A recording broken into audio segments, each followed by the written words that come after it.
I want to give Dana Loesch credit for coming up with perhaps the stupidest argument for why the AR-15 and guns like it shouldn't be made illegal, and she did it on Megyn Kelly's show. Let's watch. Dana, why does the AR-15 and guns like that, why do those need to be out there? Yeah. Well, the AR-15 it's a 22. I mean, if you're going to actually do, in fact, if I was actually going to go after a bad guy in my house, I'm not going to grab my AR-15. I'm going to grab my shotgun, or I'm going to grab my Glock. I'm going to grab something a little bit, a little bit more serious. So why have Here's them? the They're thing. killing machines. Women, this is a war on women because the AR-15 is the most popular rifle with women. You're talking about disarming Dana, women, and you're talking about misidentifying. Dana, it's very simple. And acting let me like it's say a one thing. Dana, because you're just going to spit some more I blue. gotta go Dana, because I'm out of one time. thing. They're so good. I apologize to the audience. Short on time. We'll be right back. Look, we've had this argument as a country. We've even had it on our show for a number of years, and there have been arguments for the banning and arguments against the banning. Even some against that seem kind of reasonable. Or at the very least, you can understand where the person is coming from when they're talking about their own personal experience and who they are and how they have no hate in their heart and they're responsible. Those are sort of convincing. Trying to make the case that stopping terrorists from getting assault weapons is the war on women is stupid in about 7 different ways. I don't have time to cover all those, but I will cover a few. First of all, it doesn't matter that it's the most popular rifle amongst women. The only reason that is the case is because it's the most popular rifle.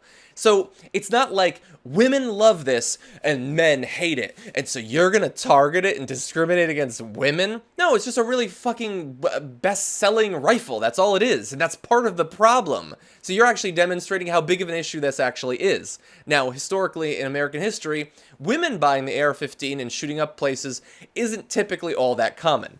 But if they have to get some other gun to defend themselves to stop terrorists from getting it or kids from shooting up schools, that is a very easy bargain to make, I believe. Secondly, I understand the trick that Dana is trying to pull with using the terminology of the other side against them. I enjoy doing that too, and so I get what you're trying to do. But you don't believe in the war on women. You don't accept the war on women. You embrace the side that has been conducting a war on women since, well, depending on how broad you want to go, thousands of years, or since there were humans. Or actually even before that, because I have a feeling there's probably a little bit of sexism amongst other primate species as well.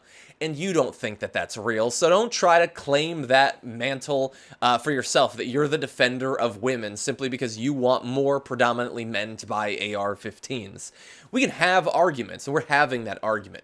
And you're probably going to be safe anyway because our country is so batshit crazy that it's effectively impossible that we'll ever ban.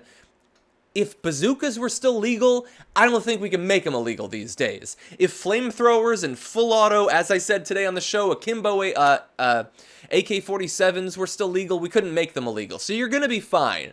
But if you're going to make the case and you feel that you need to, try to be at least a little bit concerned with common sense or logic or reason, or at least fitting in to the philosophical template through which an argument for those guns remaining legal sort of makes sense to reasonable people. But then going by where you broadcast every day, I don't think that reasonableness is one of the things that you were hired for.